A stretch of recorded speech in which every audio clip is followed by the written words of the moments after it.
vezes a gente vê na mídia, é um conflito antigo, desde sempre. Não, a gente está falando, sobretudo, de um conflito que a gente pode falar de mais ou menos, né, 120 anos. Né? Então, a primeira coisa a pontuar é que, inclusive, na longa história, né, dos judeus, a convivência com muçulmanos foi muito boa, por vezes muito melhor até que no mundo cristão. Né? Judeus que sobreviveram à expulsão da Península Ibérica se abrigaram no Marrocos ou mesmo no Império Otomano. É importante a gente frisar também que foi no Império Otomano que se forjaram essas duas identidades. Né? A gente tem que entender também aquele império, por um lado, né, na sua fase final, e como dentro dele começam a surgir nacionalismos, né, o nacionalismo árabe mais amplo e o nacionalismo palestino se forja ali, e o sionismo também. Né, começam a ganhar força. Agora acabou de sair o livro do Louis Fishman, que mostra que é bem complexo esse momento. Durante o mandato britânico, sobretudo os judeus vão ter um exercício de proto-Estado, que vai ser muito importante para quando o Estado nascer, né, já tem instituições, cidades, meio, né, que forças militares ali se preparando, os palestinos não se preparam. Então, quando chega 48, com a partilha da Palestina, a gente tem o nascimento do Estado de Israel, por um lado, e a Nakba, para o outro. Começam os dramas, né, Márcia? A gente tem 700 mil refugiados palestinos, a gente vai ter a questão do status de Jerusalém, e a coisa se complexifica, sobretudo na Guerra de 67, quando Israel, aí sim, vai passar a ocupar, né, as colinas do Golã, Cisjordânia, Gaza e o Sinai. Então, a gente avança. Então, agora a gente tem territórios ocupados. Houve o acordo de paz com o Egito, o Sinai foi devolvido, Gaza não, e Israel, a princípio, nacionalizou ali a região do Golã. Então, desde então, a gente tem essa questão, quer dizer, a existência do Estado de Israel, a questão dos territórios ocupados, lembrando que 20% da população israelense é palestina, Márcia. Então, tem alguns que não têm um Estado, mas alguns são cidadãos, em grande medida, de segunda classe do Estado de Israel, e isso é um tema muito importante, sobretudo quando a gente chega aos dias atuais. Vou avançar aqui, a gente chega nos anos 90, eu sou testemunha ocular, eu morei em Israel nessa época, os acordos de Oslo, né? Enfim, inclusive acabou de sair um filme na HBO Max que mostra, né? Enfim, bem interessante, baseado numa peça de teatro. O que parecia ser o caminho, finalmente, para os dois estados previstos, né? Acabou em tragédia. Literalmente, o Yitzhak Rabin pagou, né, com a própria vida dele, né, pelo aquele aperto de mão histórico com Arafat. A gente vai ter depois, né, a segunda intifada, e é nesse contexto dos anos 90 que emerge a figura do Benjamin Netanyahu. Né? Ele já foi primeiro-ministro ali um tempo, e depois ele volta em 2009 até 2021. Então, a gente teve, né, agora Benjamin Netanyahu durante 12 anos, né, de maneira corrente, direta, como primeiro-ministro, e sendo que 4 anos dessa gestão foram em paralelo com Donald Trump nos Estados Unidos. Então, o que eu quero ressaltar, alguns pontos, né, sobretudo, o que o Benjamin Netanyahu acelerou de tendências que a gente tem que ter em mente. Né? Cada vez mais, Israel é um país religioso e à direita. Né? Aquele Israel que nasceu com kibbutz, com ideia socialista, mas não é mais, muito pelo contrário. Né? A esquerda cada vez mais, as pessoas falam baixinho, chamam, né, Smolanim Bogdim, esquerdistas são traidores. Então, uma tendência importante da gente ter em mente é um país cada vez mais religioso, seja ultra-ortodoxo, ortodoxo e à direita. A visão, a gestão do Benjamin Netanyahu, sobretudo, durante algum tempo tinha essa ideia de solução do conflito, algum acordo de paz.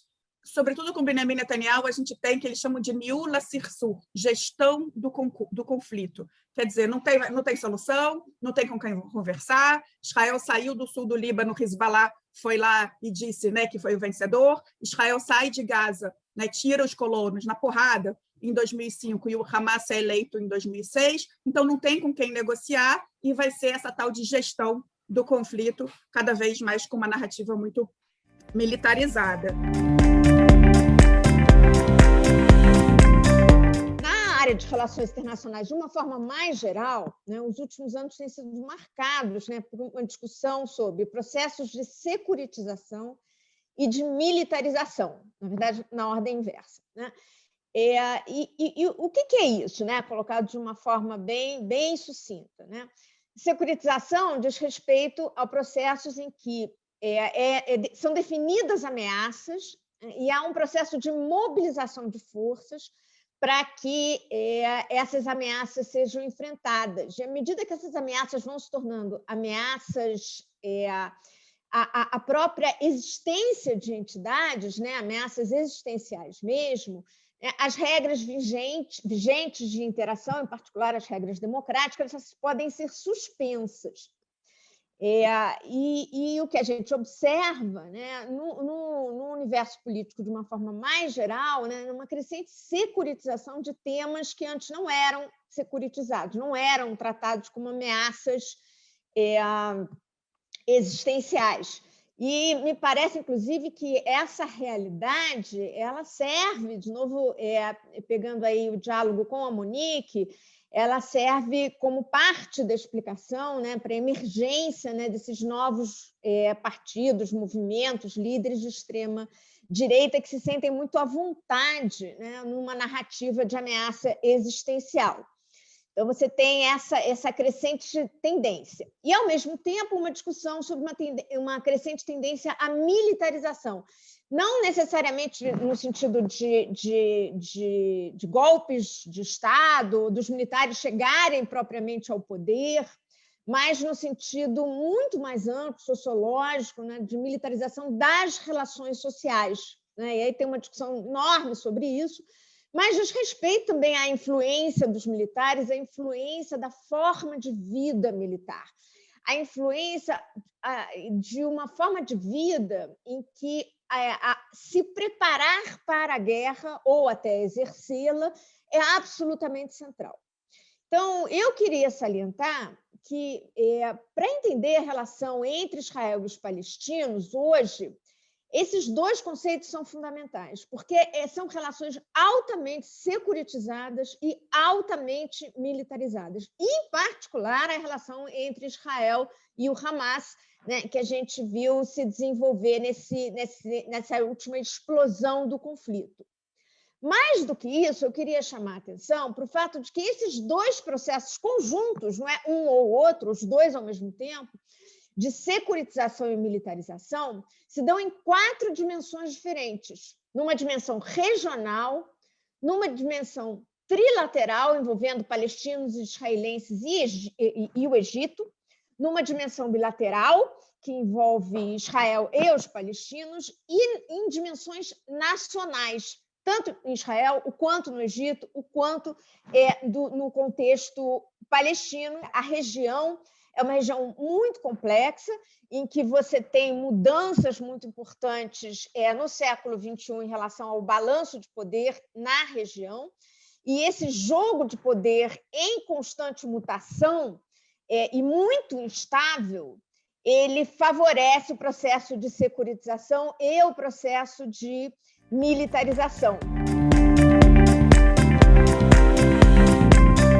Os governos israelenses nos últimos anos têm feito essa opção. Né? Não é uma opção por negociar, por resolver, por avançar um outro projeto. Né? É uma proposta de pouco a pouco, né? Numa ilusão, porque eu acho que é uma ilusão, né? Vamos olhar qual é a população palestina, né? De ir aos poucos marginalizando essa temática, né? E, num certo sentido, tiveram sucesso, né, em marginalizar a temática internacionalmente, né, da luta palestina. Então, eu acho que essa certamente é a posição hegemônica hoje em Israel. Você tem que administrar e não levar adiante um projeto de realmente solução, seja com 2 estados, seja com um estado. Quer dizer, a posição hegemônica de Israel hoje, não só do governo, é a posição de administração da situação tal qual ela está hoje, manter o status quo, né? E pouco a pouco ir aumentando essa presença territorial israelense nos territórios ocupados a partir de 1967, nem falar os de 48.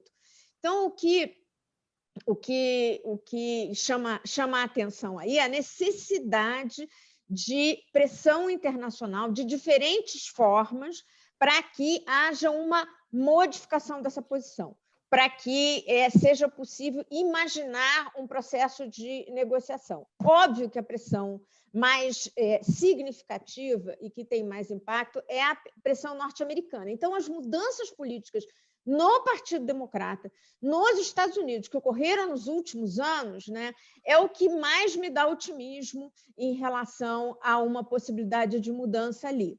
São as vertentes, né? Inclusive Bernie Sanders, que até judeu né? Como a dele, né? Fazendo pressão sobre o governo americano para que tenha uma outra posição, né? Vamos esperar que o governo Biden possa ter continuidade nesse sentido.